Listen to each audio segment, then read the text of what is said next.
That was the enemy that came for me. Because when I looked up, I looked right into his face and eyes. And it was so huge, it was almost looked like a fallen angel. And he had the horns of a ram, and it was horrible. When I looked into his eye sockets, it was like looking into death and hell. The best way I can describe it, it was a darkness within a darkness.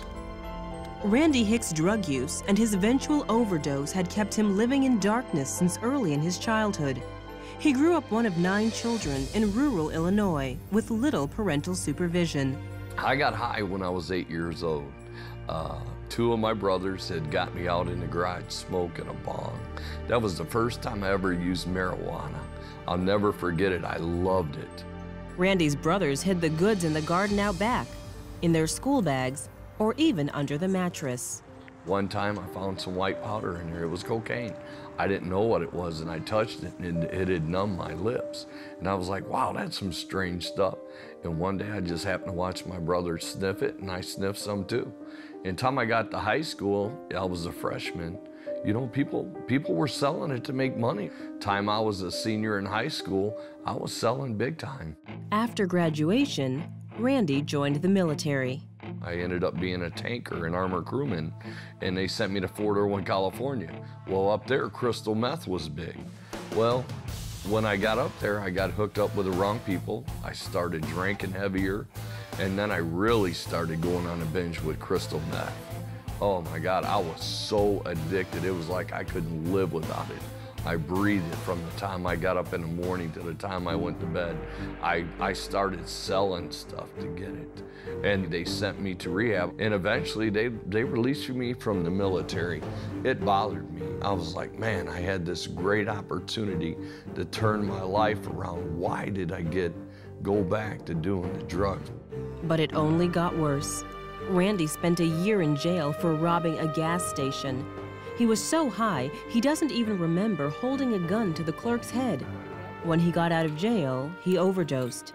He was only 27. They went ahead and pulled a white sheet up on me because they said I was gonna die. They called my family in. When I woke up, it was the most frightening moment because I looked down and I'm looking at a white sheet. Doctors discovered Randy was still alive. After running numerous tests, he was released. But even that near-death experience wasn't enough to scare Randy straight. Randy married, but the alcohol and drug use continued, eventually destroying the relationship. In 1997, Randy's wife left him with their 2 young children. And I was smoking weed, and I still did a little coke. Not like I used to, but I was still doing it, yes. The moment that changed that, all of a sudden my body collapsed to the ground. I felt something physically dragging me out of my body.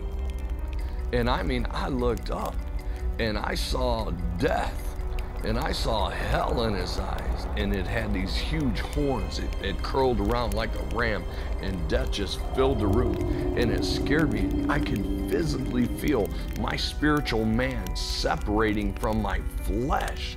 I didn't feel no pain, but I felt it leaving, trembling in fear, and immediately I fell on my face and I cried out, Jesus. I said, forgive me of my sins. God, help me with my addictions. Take it all away. Just don't let me go to hell, please. I was begging, I was crying.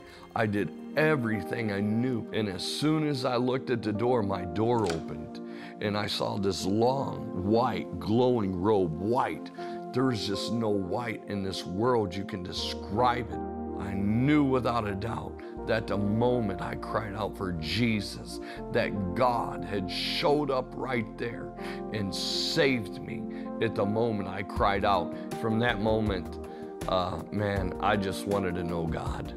I wanted to know Jesus. I wanted to know this one who, when I knew without a doubt I was going to hell, came for me. Immediately, Randy's craving for drugs and alcohol was replaced with a hunger and thirst for Jesus. I travel and share what God brought me from, what I went through, what it will do to you, and how Christ is the answer. When you call on that name Jesus, He is there right there. And He is ready to receive you and to forgive you of all your sins.